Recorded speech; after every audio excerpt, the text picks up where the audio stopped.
Today we come together to reflect on a tragic episode in human history, a period that dramatically impacted the nation of Kazakhstan between 1931 and 1933. This was a time of not of natural disaster but of a man-made catastrophe, resulting directly from policy decisions. The Great Famine that claimed the lives of nearly 1.5 million people, about a third of Kazakhstan's population at the time. This event is not only a reflection of immense human suffering, but also stands as a stark example of a crime against humanity orchestrated through governmental policy. In the early 1930s, under Joseph Stalin's regime, the Soviet government launched a brutal policy of collectivization that aimed to integrate individual land holdings and labor into collectively managed farms. The plan also included the forced settlement of nomadic populations and unrealistic grain procurement targets that ignored the actual production capacities of Soviet republics, including Kazakhstan.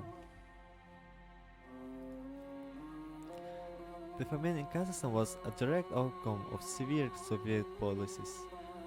First, the forced collectivization that disrupted traditional livestock-based agriculture, which was the backbone of the Kazakh economy.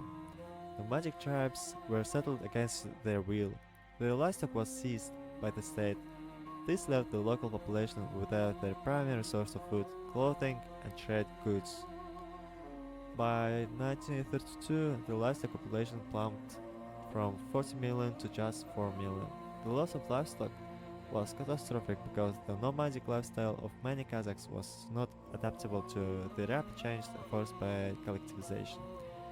They were neither prepared or equipped to engage in crop farming, particularly under the harsh environmental conditions of Kazakhstan. Despite clear reports from local officials and distressing signs of mass hunger and death, the Soviet government continued its policies unabated. Grain and meat were still being exported to meet industrialization funds and international trade commitments. This was not a failure of policy, but a chilling indifference to the human cost of achieving economic goals set by Stalin and his government. Kazakhstan, a vast land with a dense sparse population, received little attention from the central government when the disaster unfolded. Communication from Kazakh officials to Moscow were often ignored or dismissed, and aid, when provided, was too little and too late. This man-made famine in Kazakhstan can be compared to similar tragedies under authoritarian regimes, such as the Ukrainian Holodomor and the Great Chinese Famine. In each case, governments strive for rapid economic transformation, resulting in widespread suffering and death. The famine in Kazakhstan, however, is less known but equally significant in its devastation and the deliberate nature of its causation.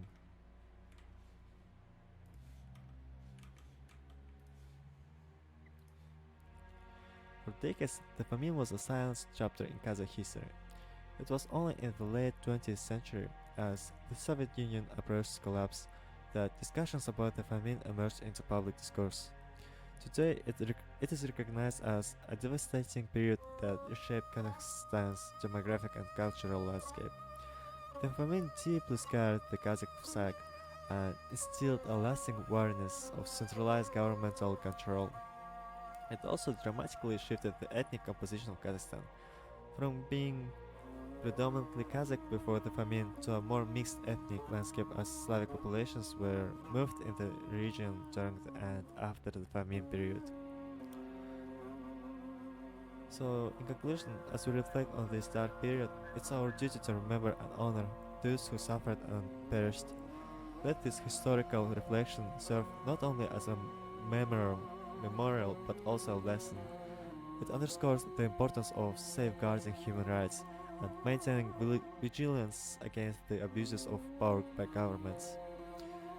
This tragic event teaches us the critical need for transparency, accountability, and the protection of vulnerable populations. We must ensure that such tragedies are not repeated, learning from history to build a more just and humane nature.